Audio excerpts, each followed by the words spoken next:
been working really hard over the last year with other Gavilan College faculty to develop our service learning program, particularly in the social sciences. We're thrilled because this program gives our students a chance to apply everything they learn in the classroom, concepts, ideas, theory, to their communities and to working with community organizations in the real world.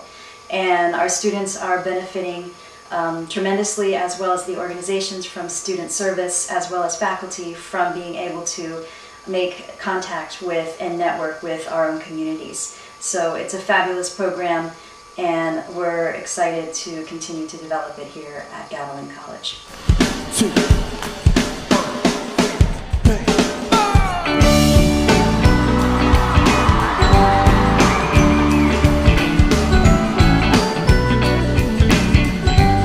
Give you a little information about myself before I started. I was really naive and judgmental before I came to this class, especially towards the mentally challenged and physically disabled people.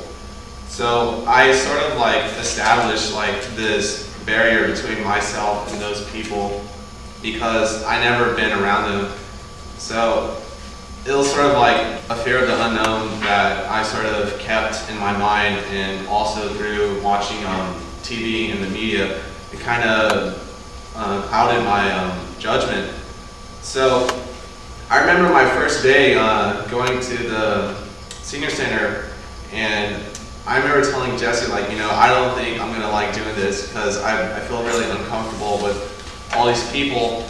So after couple days, I started to get used to being around the mentally challenged people, and I saw them as just like you and I. The only difference with them was that they were born with an impairment when they were growing up, and they had no control of that.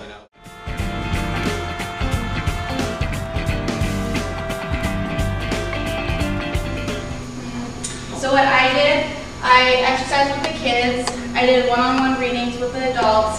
I did short essays with some of the adults. And I also did makeup consultations with the ladies that I did. And then after, there's some pictures.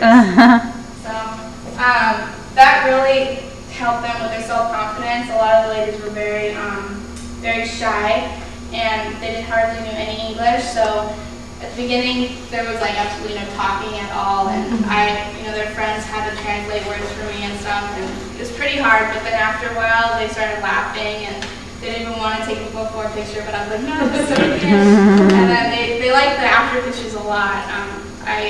They were pretty happy with what I did.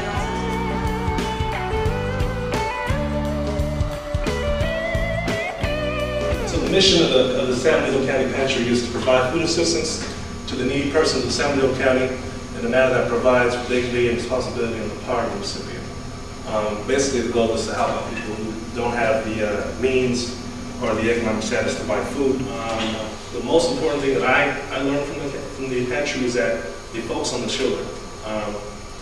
There was a statistic saying that most of the kids were eating top ramen for lunch. I'm not sure if you guys know what top ramen is, but it's not very healthy for you. It's full of sodium. It just doesn't really provide your nutrients that you need to learn.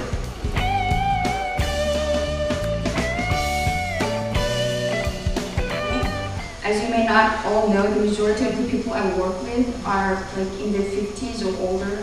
Some of them are people with disabilities.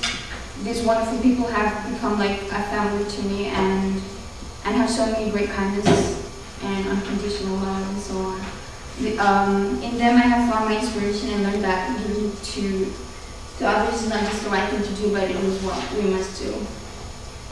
So working at the San Bernardino Community Pantry, I have met and made friends with clients who have come from different backgrounds. So people I would have passed by on the streets a few months ago and not even paid attention or whatever.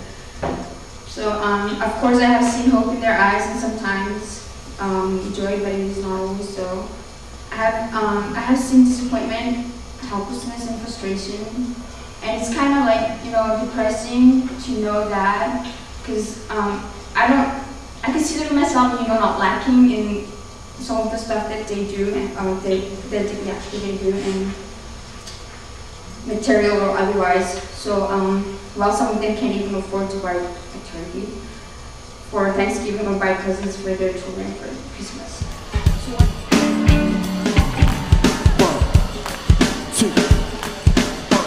Initially, I was amazed at how many people only spoke Spanish, but this was in part a reflection of my ignorance about our local community here in Gilroy.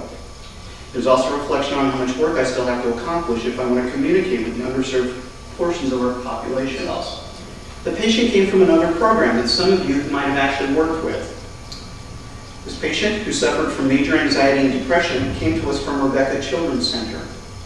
The patient who did so well on her medications was transferring out. This is a fantastic outcome. However, there is also a major downside. Turning 18, this patient will lose their county health benefits. The probability is if left alone without meds, this person will regress and continue to have lifelong problems. The upside, we, the Rotary Clinic, can continue to help until such time as they can secure help outside. The model that RotoCare provides, medical care, is committed to deliver health care with respect to the patient's dignity, right to confidentiality without regard to insurance or ability to pay. Throughout my work at the clinic, I have yet to come up with any concrete answers to the problems that we face in health care.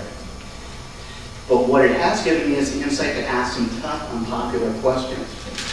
One of the biggest lessons I learned from the service learning was to become more open-minded and a lot more mature with how I view people, because you're not going to get very far in this world if you're always discriminating other people. You got to be open to others and to accept what they have to believe. You know, it's that kind of ethnocentrism that's going to keep you behind in life, and you just got to move on and just be open-minded. So whatever life throws at you, you'll be ready for it.